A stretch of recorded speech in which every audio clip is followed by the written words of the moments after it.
Hello and welcome to this episode of the Offbeat podcast with me, Dan. And me, Luke. Make sure you head to our socials, show us some support, like, comment and subscribe on this video. Go to Spotify, give us a 5-star rating. Enjoy the episode. Welcome back to the Offbeat podcast, people. We're back again, episode 41. It's our first one back with a very special guest. We are. Well, very special guests, should I say. Guess, there's only one of them. They're all right. They're okay. It's all right, okay. Yeah, we're not the first ones to say that joke, are we? But we know.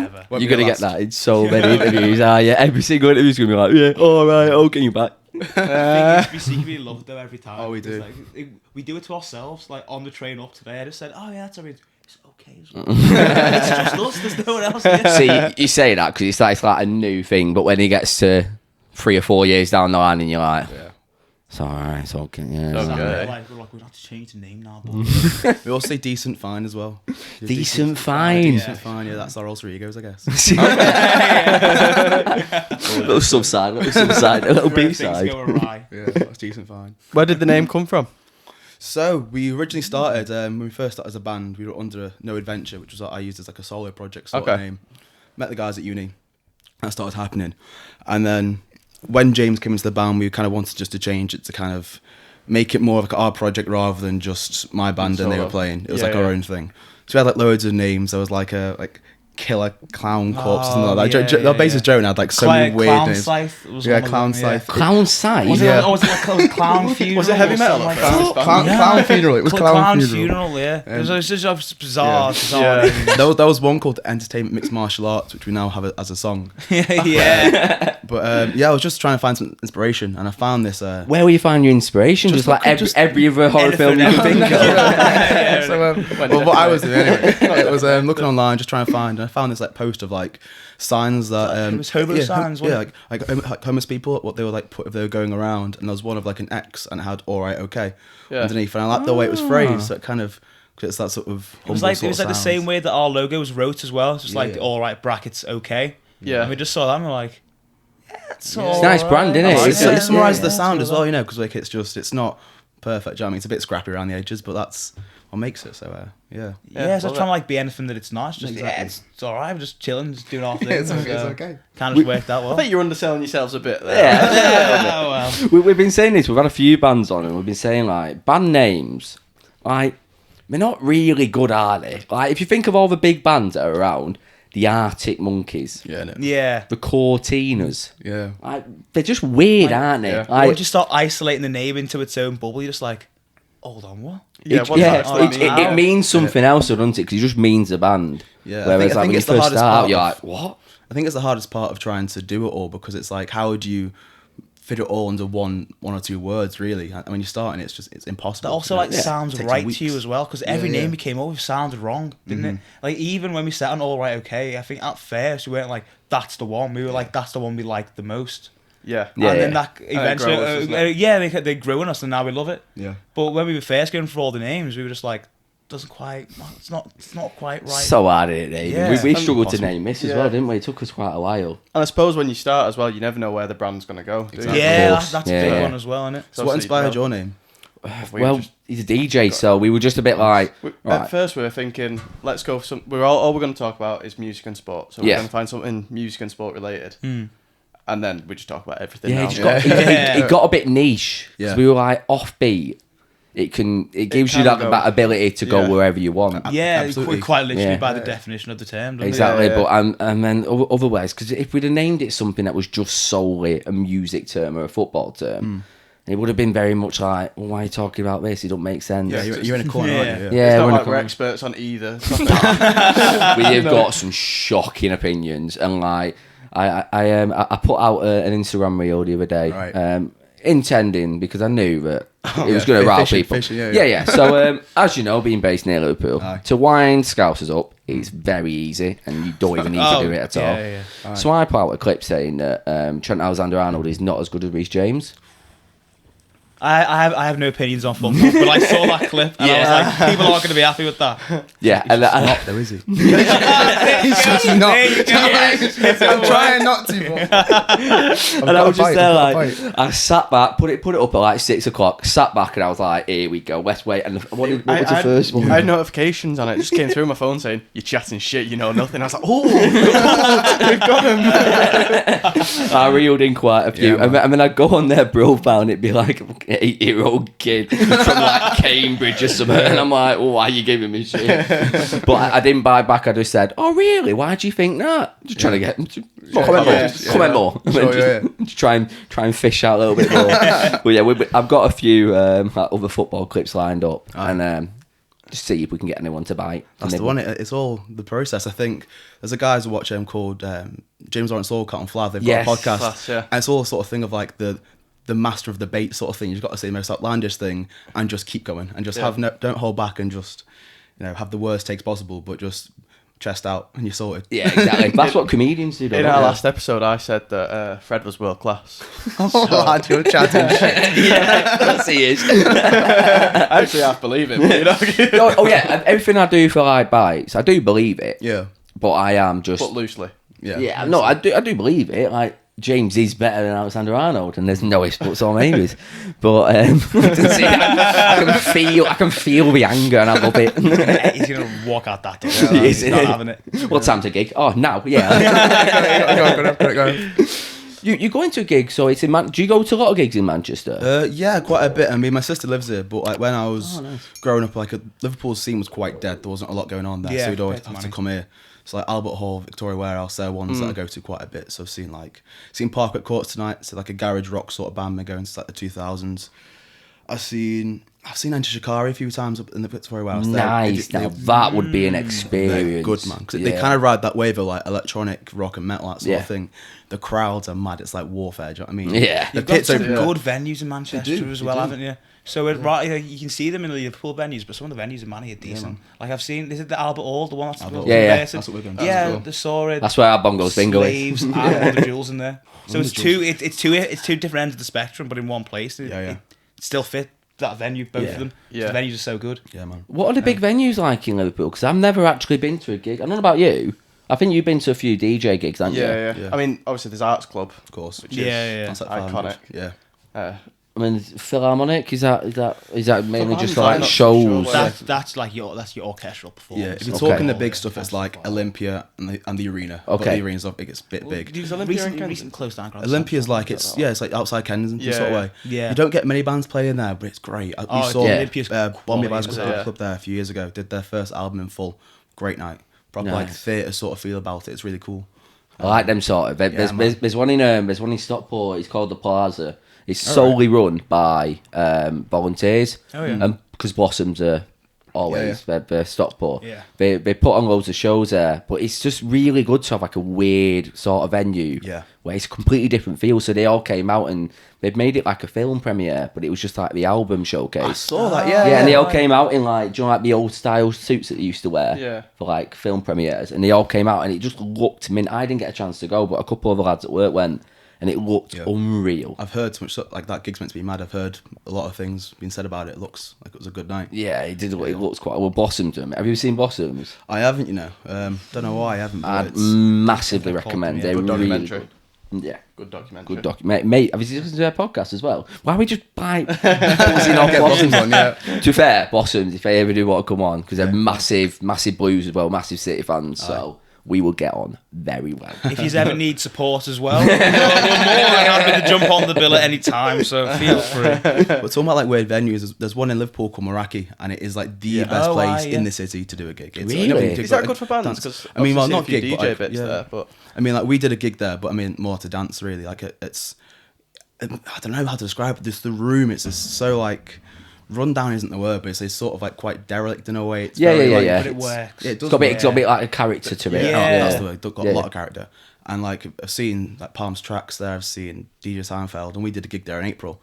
We think we were the first band to play there for about 5 years. Nice. So I know the guy that runs it, so he just kind of said like, you want to try to pull it together? So we did. Is that where Deacon does his events as well? He does it a Yeah. few times. Yeah, I've seen him advertise it quite a lot. He does. I can see what you mean about the character. I quite like that. It reminds me of a venue we used to go in Manchester called Antwerp Mansion. I've heard a lot about One of that. my biggest regrets right. is not being able to go there. You know. Oh It's just, my god, It was what a venue! unbelievable. We used to pay About like £5. about a fiver would be expensive for that place, Yeah. and now all the DJs that we used to see there, you're paying £50 to go and watch them at Warehouse. and you're like, Yeah. mate, we used to get on guest list. Like when Bruce C did, Save £5. yeah. So when Bruce C did his, it was like I don't know, it was like his His own album bass launch, bar. when he did his affiliation stuff, and all that yeah. came out.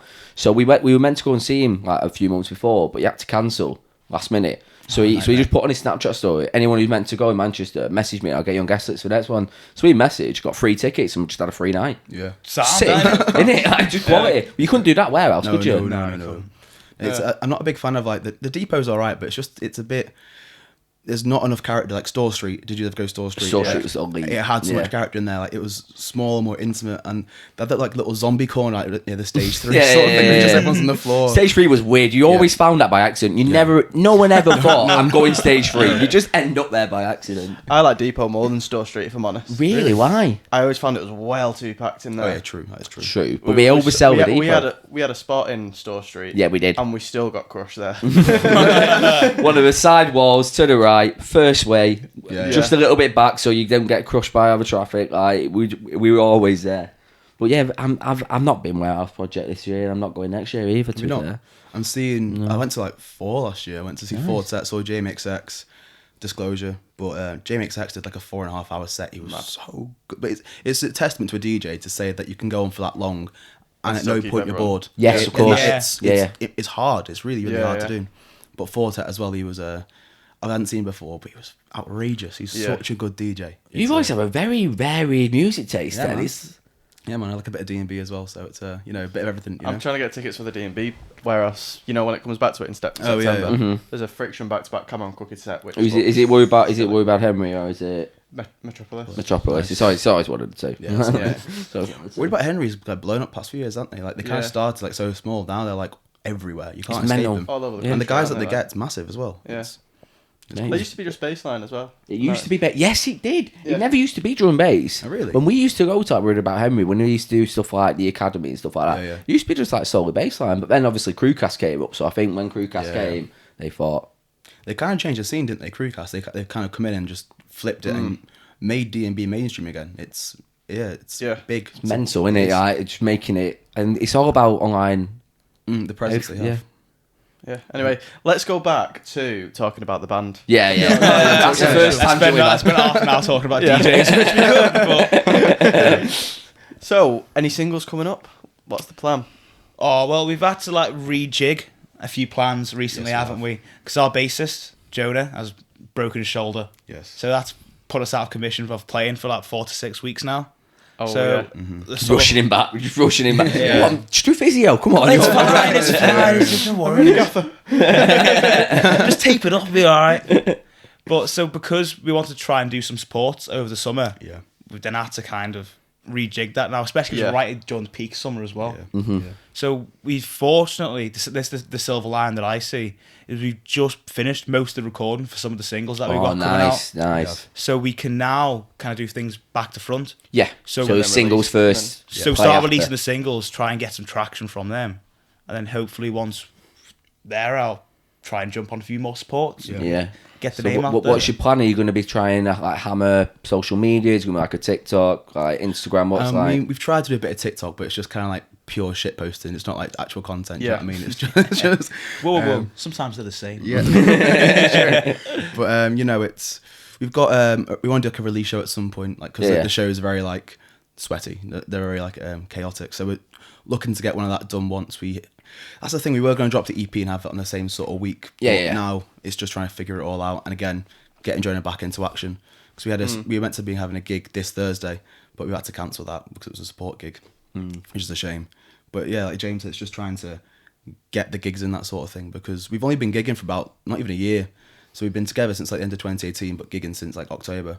Oh, so nice. it was still quite new to the scene. We just want to play. Trying to find out, feel where you are. Of course, as well as that, it's like branching out and making connections as well. 100%. Because it's like getting to know the people that run the venues, or getting to people who know run the promoters, or like, oh, we saw you last time when you came down, or you just start getting your eye in on the scene in general. Yeah, man. And then you start to understand what you need to do or how to get into places, but that just takes a lot of time and effort in it. Yeah, man. And unfortunately, it's a bit of luck as well, isn't it, when it comes to playing like bands? 100%. So it's been all you need is that one person to just see you. Yeah. So we had Jack Hurley. We had a songwriter on a few months ago, and he was just doing an open spot. It was literally an open spot in middle Manchester. It was an open mic. Oh, it was open mic. Yeah, was it? Yeah. Yeah. So he was just doing that, and then some guy came up. Some guy messaged the person who runs it and was like, "I need his number," and he was a German agent.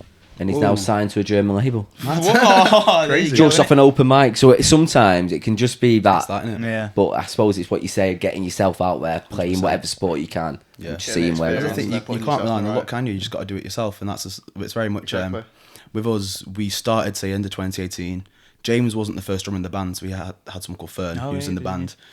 And then she went to go to uni because she was like in college, that sort of thing. So it was a bit of a nightmare.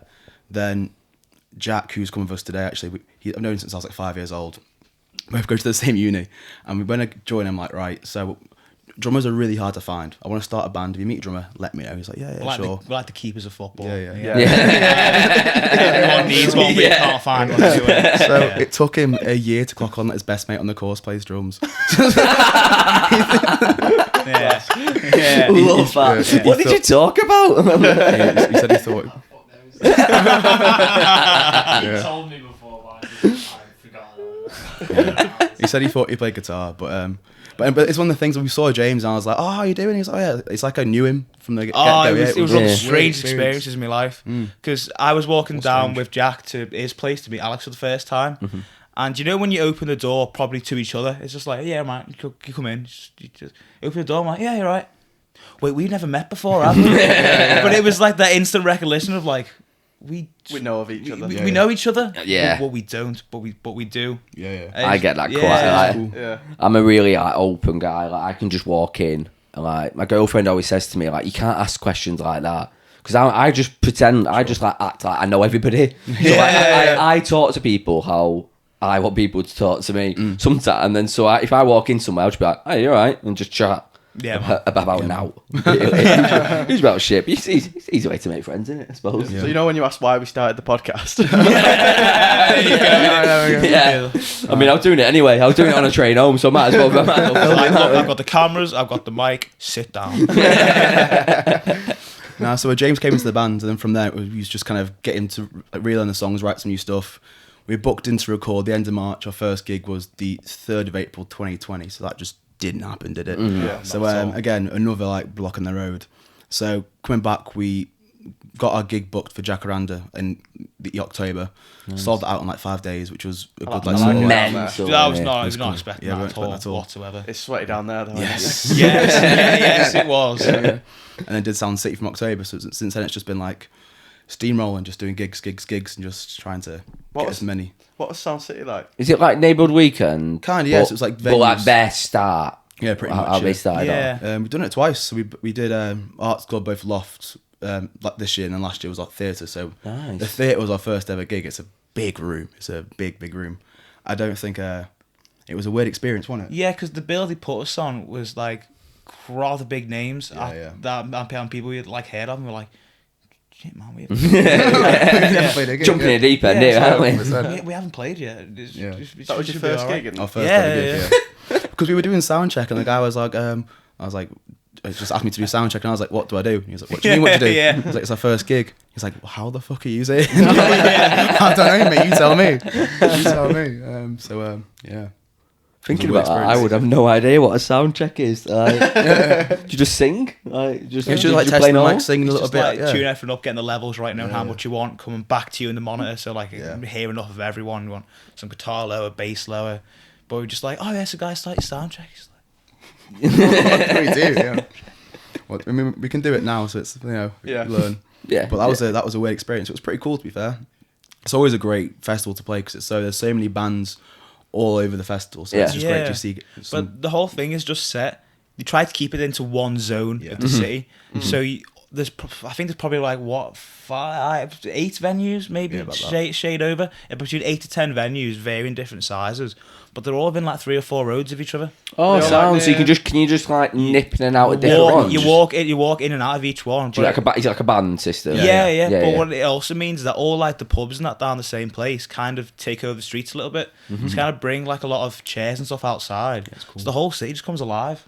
Oh, it's amazing. So is it near Seal Street way? Is it? Yeah, quite literally on Seal Street and like around that area. Yeah, nice. It used to be down at the Baltic Triangle sort of area, but I think they moved it more centrally. Do you know what I mean? So it's cool. Yeah, it's a good festival to play. I've seen that they are bringing back a neighbourhood festival for this year. Yeah, well, that's where it all started, didn't it? Yeah, and then I mean, we obviously brought out the weekend, and that's in Warrington, isn't it? Warrington, yeah. And but going back to roots, but the problem is with Manchester is because it's so big, they can't. It's not like Liverpool. Well, Liverpool's very congregated. It's compact. Yeah, all the pubs are kind of together, and all the good places are kind of together. So you can kind of nip in and out. Like when we went Concert Square, we went into about 5 different places just because you can. There is a festival similar in Manchester called Dot to Dot. Yeah. Oh, yeah. It's very similar to this festival. Is it like bands or is it like DJs? All bands. Yeah, but I think they have less venues in Dot to Dot. Where I think so it's like less tickets sort of thing. So yeah.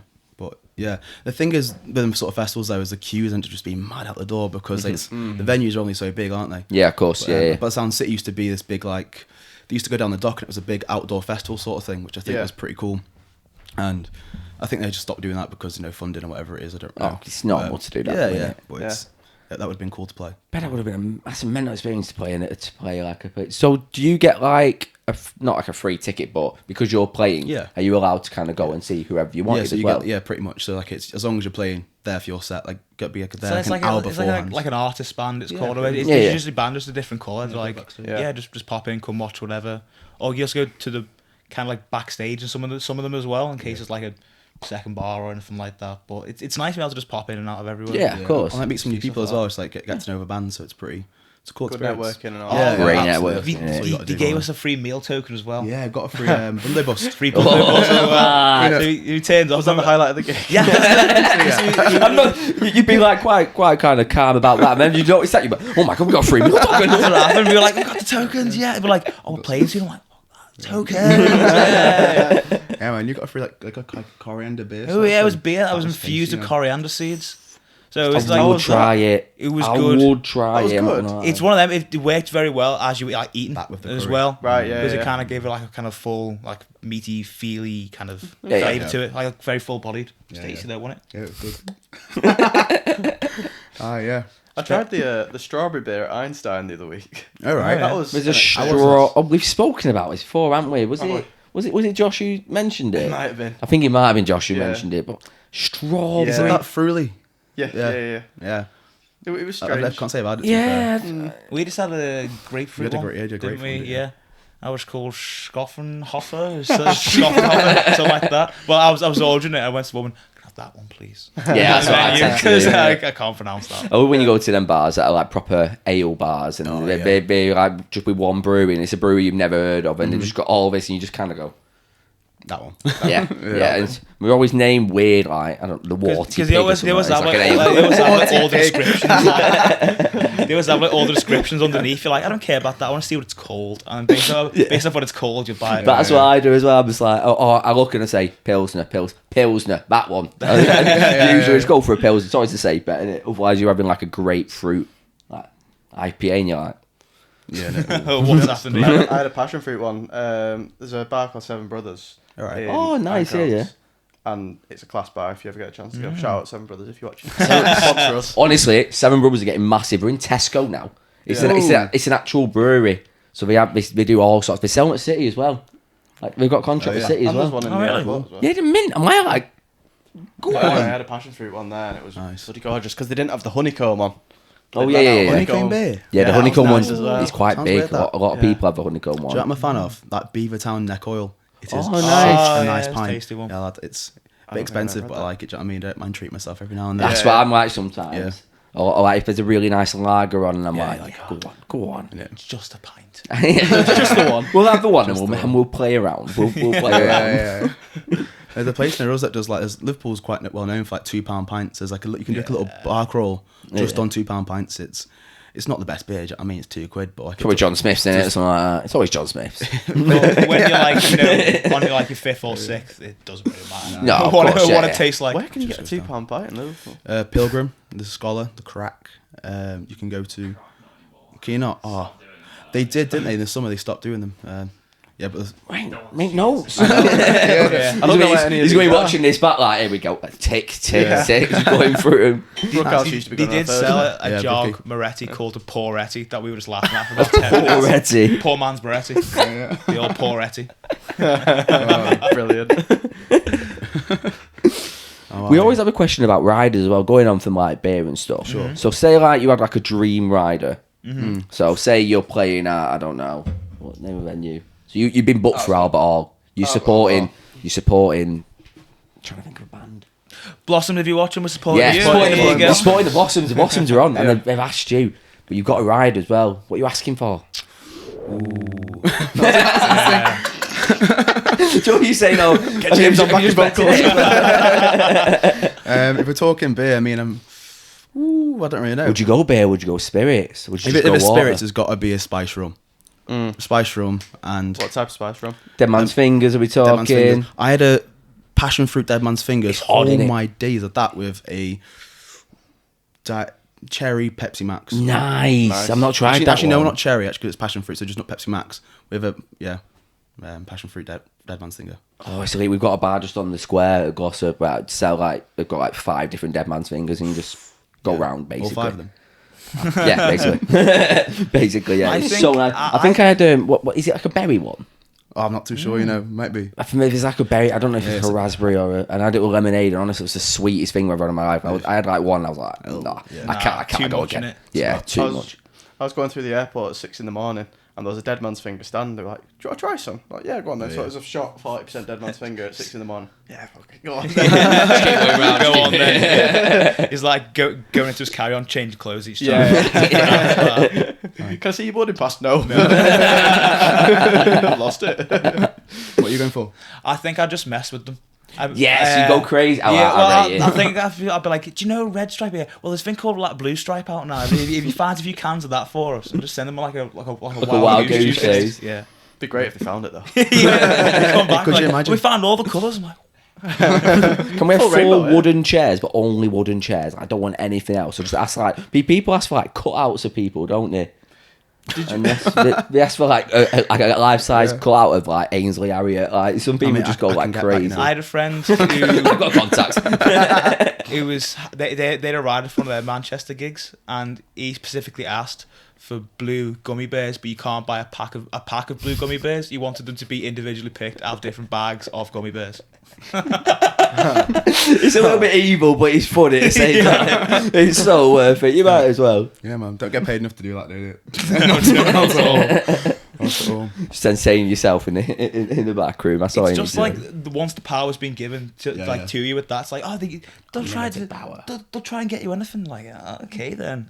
I mean, we did a gig last Wednesday. We don't normally get a rider. Half the time you just do a gig, you show up and you play. Yeah, you play. But they got a crate of beer. You're like, oh, go on. Yes. Can you go wrong? Bits of Stella, but it was a good gig to be fair. There was one bit where there's one song where we did like a little breakdown sort of thing to kind of like get the crowd singing back a little bit. And it's just, I'm doing it and it's going really fast. I'm like, why is it going so fast? And I turn to my right and James is like hunched round the drum. You know what it is? Like standing up and I'm like, you know what, fair play. So the bloke, he's fucking loving himself. You've got it, haven't you? You've got I've to done be like like, a bit of samba in the past, so when we're like breaking down to this like rumba style, I'm just like naturally body's like standing up now. just naturally move. It did help as well that for this gig as well, the kit was on the side of the stage. Oh, yeah. So normally you got it behind you, so Yeah. so on either side. They had it on the side like that, so Right. people are there and then the kit's here instead, which is quite interesting because it means rather than these have to turn around to see me, Oh, yeah. they can just turn just to the turn. side or whatever. Yeah. And also means the audience can see what's going on the kit a lot more. So if anyone wanted to watch a drummer doing any of the fills and trills and stuff, true that, isn't it? Because you never see that because it's right at the back and usually blocked out by like the lead guitar or something like that. Or just the kit in general because you're behind it, aren't you? So having it on the side was quite interesting for a change, wasn't it? Yeah, it was a good Did air my neck a bit like that. Do you want, after Paris story, do you want me to say about the pedal? Oh, go on. All right, so one of our you sold it back. You knew you could not say no there because we're just gonna be like, "What's the story?" So like we're playing the song and halfway through, like his drum pedal just kind of like conks out, and the sound tech, fair play to the guy, he's straight onto it. So come in there, and James was trying to play, and he has to get his leg up while the guy's underneath it. So just like, the guy's coming to fix it, and like sort of realising, like, what do I do here? I'm trying to move the cable, put it up like that. I'm like, trying to play with my foot in the air like this, and this guy's underneath me trying to fix it for me. But fair play, he did as well. Yeah. All I was thinking was like, I can't fart now. I just can't. The man's doing me a solid. I just can't cry. I just can't crop dust him in the face. I just can't do that. Well, on that, I think we should have a little break on that. Sounds good. We'll come back. We've got plenty more questions to ask. We'll try and tell more about the band. Going off on tangents. Yeah, we'll see you in part 2. Sweet. Nice one.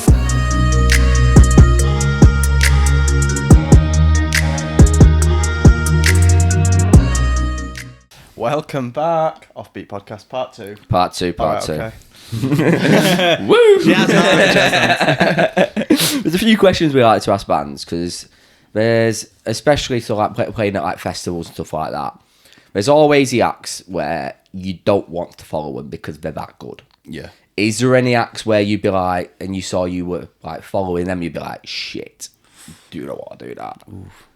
Are we talking on like a local scale or on like a bigger sort of? I suppose we can do that local and larger. Yeah. If we're talking the best bands in the city, I'd say there's a band called Courting. They're popping off right now. They're pretty big.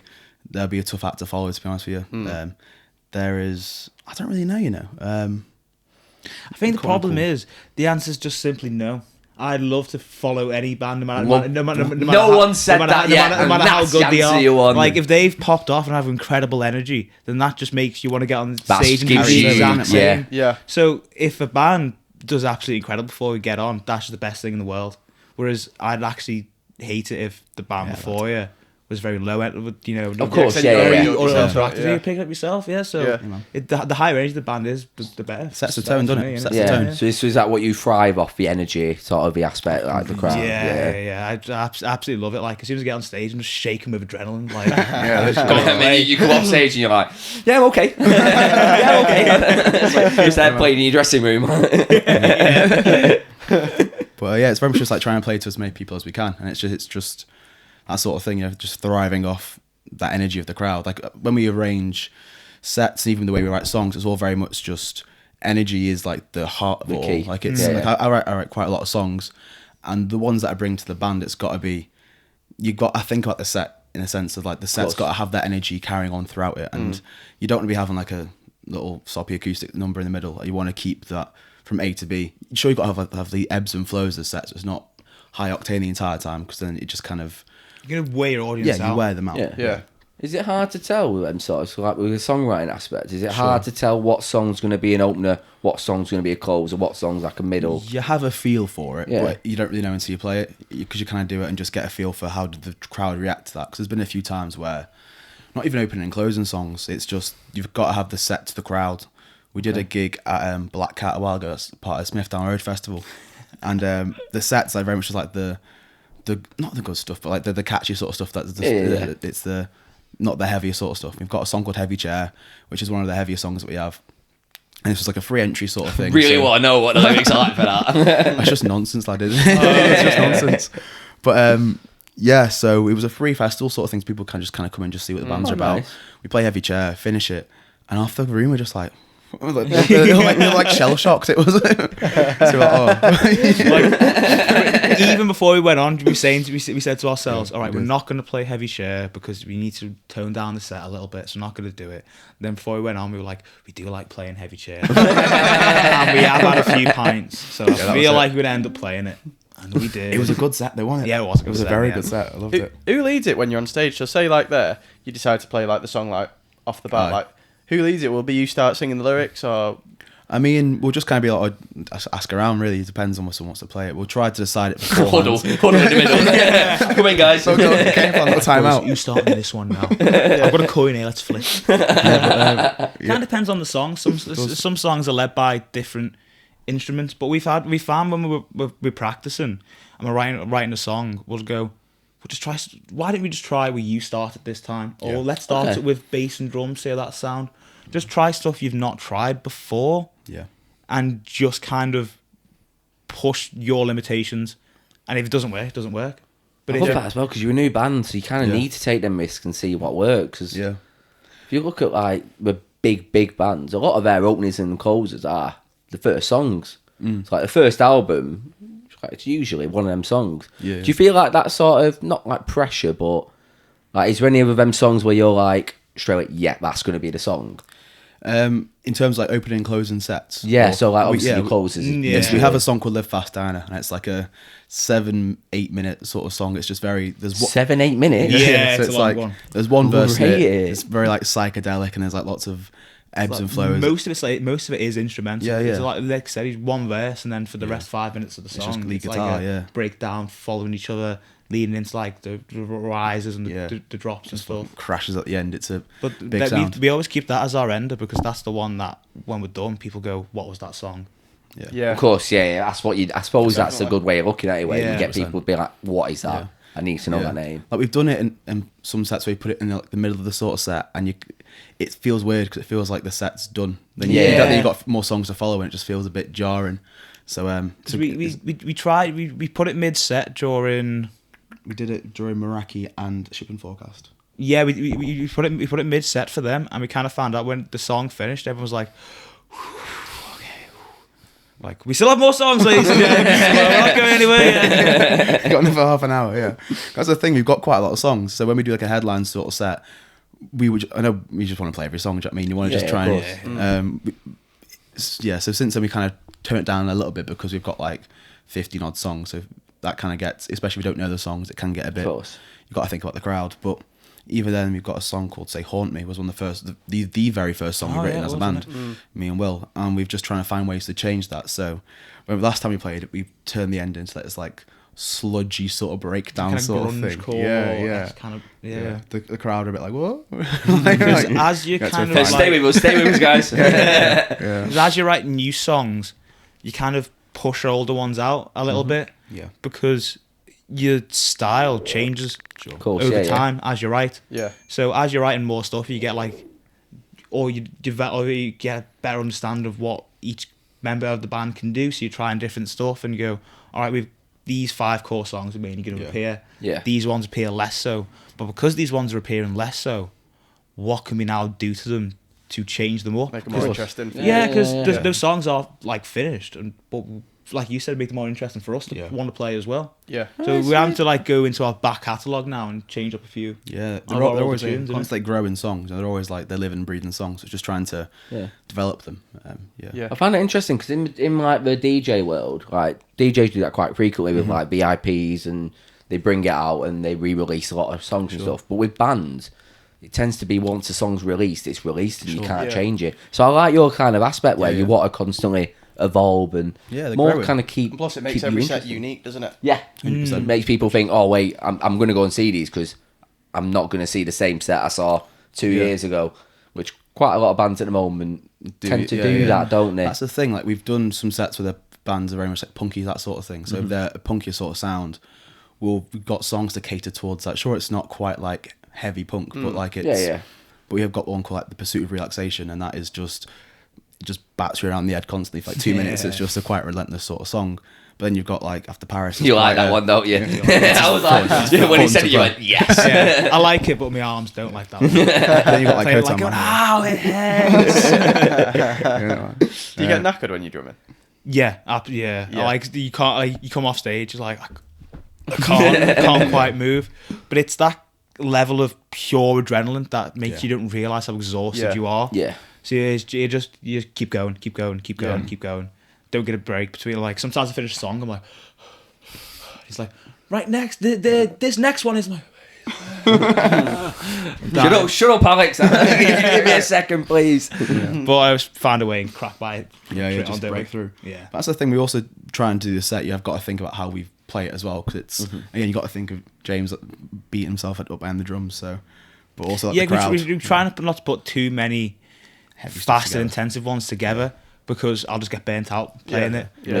But if you go, let's just drop one there, then it gives me a time to just rest my arms a little bit. Exactly. So that when it does come to the more high octane, intensive one, I can put the energy back into it. Yeah. It was like conserving ourselves when we're on stage. Oh, no, we don't conserve ourselves. We're on stage. That was a lie. We do. As soon as we get on stage, it's 150% or nothing. Yeah, straight up. So that's the thing. I think when we did Sound Sick the first time, we got like a review for the gig, which was great. But someone described it as a pack of feral hyenas on stage. Oh yeah. I was like, nice. That was like Instagram bio. That is an Instagram bio quote. That's on our Spotify. Old Man Blues. Thank you for that. Shout out. The writing process. It's that very much just trying to think about the crowd and what people.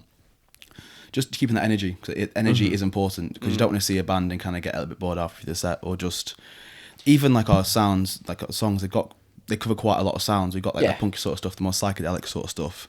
We're working on. We're still trying to figure out now, aren't we? That like the Space Jam sort of thing. Space Jam one. But it's just trying to get back into the studio and just try to figure out what it is, because it's again like a 7-minute psychedelic sort of track. Yeah. But we're just trying to say, why don't we just try and make it, rather than trying to figure out what it is, try and figure out what it isn't, and kind of rather than going in, kind of go out. Just keep adding stuff to it and like trying not to get too tied down as well. Sure. It's like we can be able to play something and it sounds good and it works, but there's no reason why we can't revisit that. And see what else we can do with it.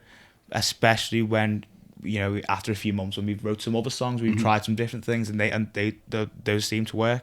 Or we've listened to a new album and we've liked the new sounds that we found, and because we try to incorporate. Do you take a lot of inspiration from everywhere else then? Or do you constantly like listen to, like you were talking about like Kendrick before, weren't you? Do you like listen to a bit, because obviously Kendrick is polar opposite to your. Do you ever listen to a Kendrick song and think, need that? Like, is that quite a fluid process for you, or? It's less like listen to an artist or an album going specifically that, but realizing that this guy's, like you said, is complete polar opposite to what we play or what we listen to. But you've got a whole entire world of fans, including ourselves, that love it. Yeah, of course. So how do you start to incorporate elements of what makes these songs and then bring them into your own? 100%. That kind of makes sense. Like a lot of inspiration works in like a weird sort of way. Like you'll hear like a song or see a film or something, and kind of that will light something, and then the end product of what you end up with is completely different to what you're inspired by.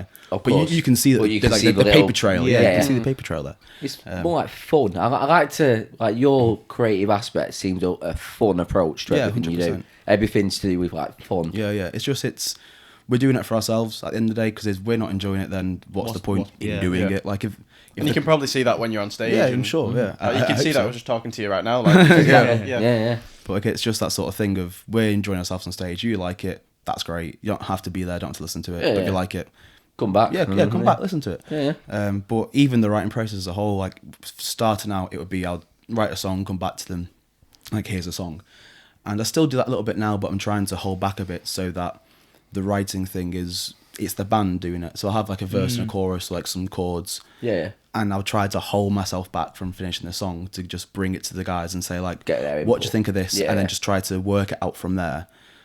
And the songs like Diana, Heavy Chair, our favourite songs all come so from heavily, that. Though. Like, haven't they compared to the original? 100%. The original product. Yeah, it's cool. It's a fun process.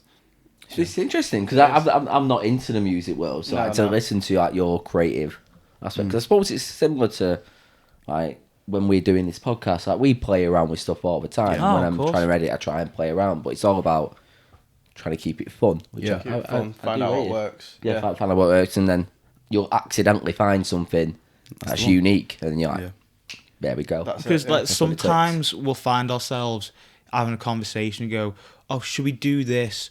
Will people like it, or do people respond to that? And we often cut ourselves off and go, well, are we going to like it? Yeah. Do we want to do that? Do we want to play like that? And if the answer's no, then we just don't do it. Then we just don't. Yeah. I suppose then you'll find a fan base that's actually fans of you. Yeah. Rather than just fans of the music scene as a whole. Yeah, 100%. Yeah. Even like trying to write the songs. We've got a song at the moment which we're still trying to work on about David Hasselhoff. And it's called David Hasselhoff, and we're just trying to because I was talking to him about how when the Berlin Wall fell down, they got David Hasselhoff to sing at the wall. He was there with like a piano tile, this big light up jumper, and I thought it was just like the funniest thing in the world. This big ironic, wasn't it? It was like David Hasselhoff's gonna play. So I've got like a verse about that, and then with some I don't know, Barry Chuckles, the Night Rider or something. Yeah, along them sort of lines. Because we did, just occasionally we'll do like acoustic practices at our guitarist Will's, because hearing the songs acoustically changes how you would potentially write them, because you can hear like a lot of different levels and stuff. So because we're just round at Will's post practice studio, we were several pints deep at that point. Maybe I think you were polished off a bottle of wine like that. Glug glug glug glug. So about David Hasselhoff, I've got this one coming up, and we're like, carry on. Do you work better when you've had a few? Oh, sometimes. I mean, yeah, but no. You feel like you sound better, but you most likely don't. There's probably like a golden point, which is very, very fleeting to find. Yeah, it's very easy to get past that point as well. Do you ever get the fear in the morning after you've had like a session like that, and you're like, oh my god, I sung about David Hasselhoff. Oh, not really, to be fair. No. We got the recording, and one of Will's housemates came in and started like singing over it. He sounded like Nick Cave. He was like this very like westerny cowboy sort of thing. It's a great verse, to be fair, because we were trying to find out what to do for the second verse. He's not in the band. He's our full-time member. He's our fifth member. There's one that's just sort of me and Jonas screaming. Yeah, I think it's called I'm So Lonely or something like that. The entire thing is just them going, Honestly, your song titles, I love them. They're just coming out, and I'm still shocked when I hear the next one. I'm like, because a lot of the song titles started off for us as kind of temporary on it. Yeah, it's like that's what we call it for our own sake. But then when we re-release it, we'll change the name. That didn't happen to a single song. Straight away, we were like, no, let's just keep all the names. Like Heavy Chair, that came about because when we recorded it, we found we got it on a phone, picked up a chair to put it on, and the chair was heavy. So we, and then we were like, we'll call it Heavy Chair. And it's just stuck on it. I suppose it works. It's a heavy track. It's a heavy track. It's a heavy chair. You just keep them down. There is like a law of just what that chair is. Every time we go back to the studio, we're just trying to find out which was the real chair. We've got like get pictures and like, there's one somewhere. Hey, give it 15 years, it could be worth something, that chair. You need the right one. We'll like go into the rooms, pick it up and go, not quite. It was deceivingly heavy. It looked like quite a light chair, but it was a pretty heavy chair. Yeah.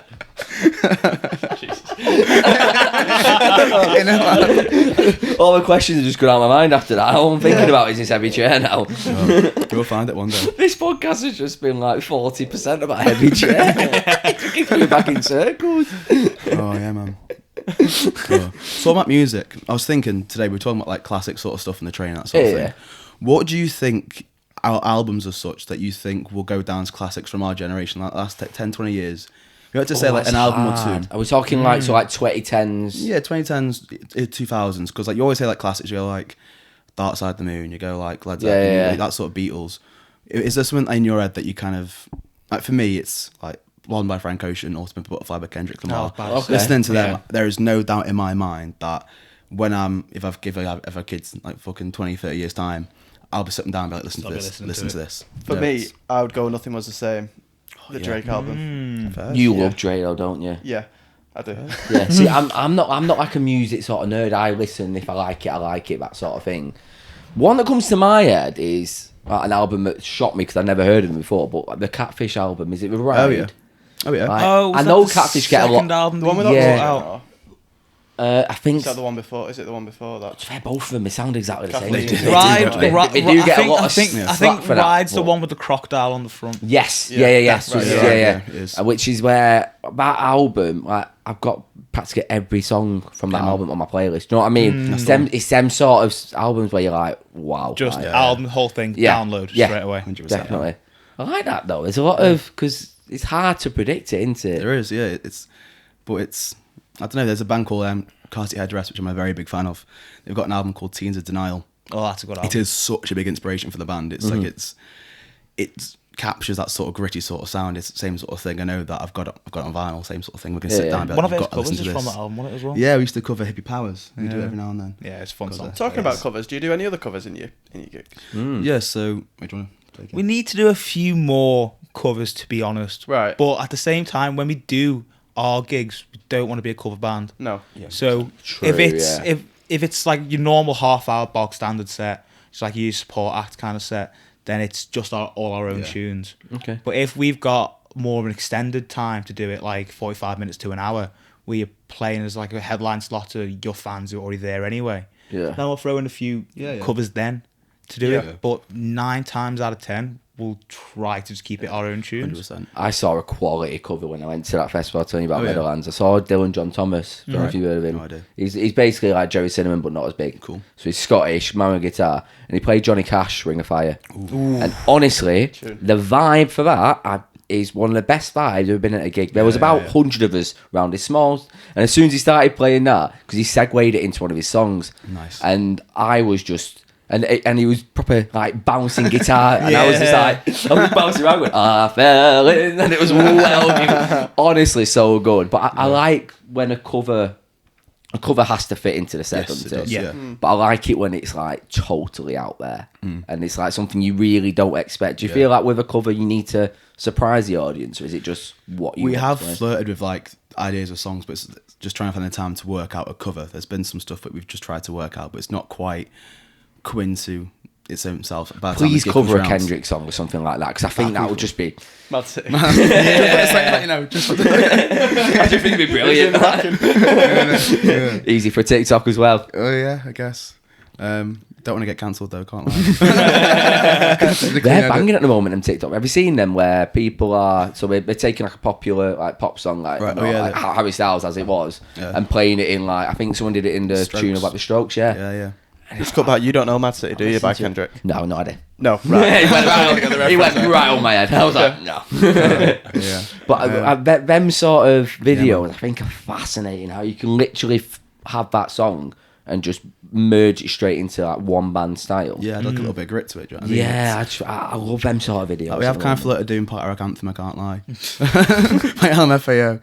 But we've never got rock anthem. Did we use that as a walkout We song? did it as a walkout song for Jimmy's. Yeah, we did. We could do Ram Ranch. I can't believe Please do Party Rock Anthem. Please. You can dress up as them as well. Do you know that they're uncle and nephew, I'm pretty sure? What? I think they're like uncle and nephew. That they're really? No way. Surely not. Red Fool. Quality. Yeah, but we've got like a little list of songs that we want to try to cover. We do a bit of the Strokes. We've done a bit of Pixies, Can't Get Addressed.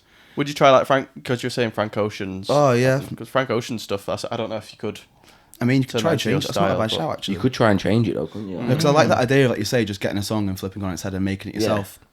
We've said that quite a lot, just trying to find the song, but it's just trying to find the song that you want to cover. Of course. But because I think one of the big problems that we do have is even when we decide songs that we want to cover, when we do get into the studio, it's like, all right, let's crack on with our songs. Yeah.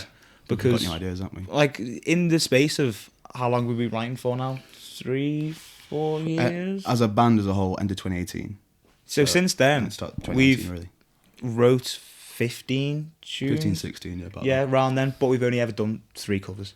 So Oh, okay. those songs exist. The stuff's already there. It would take a fraction of the time to learn. Yeah. But we'd still spend 2 hours grinding away trying to do one of our own We're trying tracks. to do some block party at the moment, aren't we? Yeah. We've So that's since, just hard getting it tight. Sabotage with the Beastie Boys. Yeah, that's a good Just one because to now do. we're getting audiences going. Yeah, man. I love that. I really want to see what you come up with now because I feel like your creative juices are going to be Come to a flowing show, after man. this. Yeah, man. To a I'm show. decent. Mate, in Manchester, let us know. You've sold Yes. it. You've sold your band to me. I'm not. Hey. I'm not I know you're saying. I'm going to come to a show. You've sold it really well. Cheers, man. Yeah. But, we're hoping to get the bigger headline gig end of the year, but it's like I say, it's just that release schedule sort of thing, just trying to sort it all out, and we'll work it out at some point, I'm sure. Of course. In terms of your headline gigs, so this is a question we asked to, I can't think who we asked anyway, but the Liverpool scene, they very much love people from Liverpool, don't they? Sure. They love artists from Liverpool, whatnot. Do you reckon your gigs in Liverpool get more of a reaction because you're from Liverpool yourselves? Maybe. I think it's one of them where there are certain people that come to the shows and you know that if they're there, be it support or a headline, you know you're in for a good time. Do you know what I mean? Because like it's like a fifth man sort of thing. I mean, it's they're kind of you're playing to them and they're kind of getting the pits going, that sort of thing. I can imagine Josh is like that. Josh is one of Hey, Josh is vibing in an empty room, mate, wouldn't he? He would, wouldn't he? But they are important, to be fair. But I think local scene is important. Whenever we do shows, we always try to choose the supports ourselves because being aware of the scene, it's just trying to champion other people. There's a guy called Dead Animals, shout out to Dead Animals, who's like every show we've done pretty much we've had him on, and he's kind of evolved from being like a solo act to being like an actual band with like backing tracks, the whole full thing, and seeing it evolve, that sort of thing. It's pretty cool. And it also means for us we get to play with our friends. Exactly, yeah. So it's like you just message them up saying, "Oh, you want to play a gig?" They always want to play a gig because that's what musicians want to do. It's like, get on the bill. We'll all spend the night, drink and play music. Yeah, man. Great. Perfect. I mean, should we end with one of our kind of bullshit questions? Just because this has been a great episode. Too interesting. This it's podcast been so we need to bring it down to our level and what we like. So. Greg's. Of course. We are campaigning for a Greg's sponsorship. If you know We've just had a clip go like 100k views on Insta Reels about Greg's. Nice. We're pushing this and we're going to push it until the day we die. We're going to get in a room with a Greg's CEO. We are. Mr. Greg, if you're listening now. Greg. I like the bass. Mate, cover that. You need to cover that. I do love MasterChef, to be fair. I've got like a bingo card for MasterChef. Me and my girlfriend watch it all the time, so it's just there's so many phrases that come up like saying Greg Waller saying inspired. So for example, it's just turn it to a drinking game, you're sorted. Nice. I say Greg's. Sorry. So Greg's. What's your go-to Greg's order? Do you like Greg's? Are you not a fan of Greg's? I do like Greg's. I'm a big fan of a steak bake. Can't lie. Okay. I was against sausage and beans for a while. I never had them. You came over to the light side, mate. I had one. I was like, oh my! It just changed my life. I can't lie. It did change my life. It does. Sausage roll, though. 100%. So we're going for all three here? No. So no. I'm saying like this.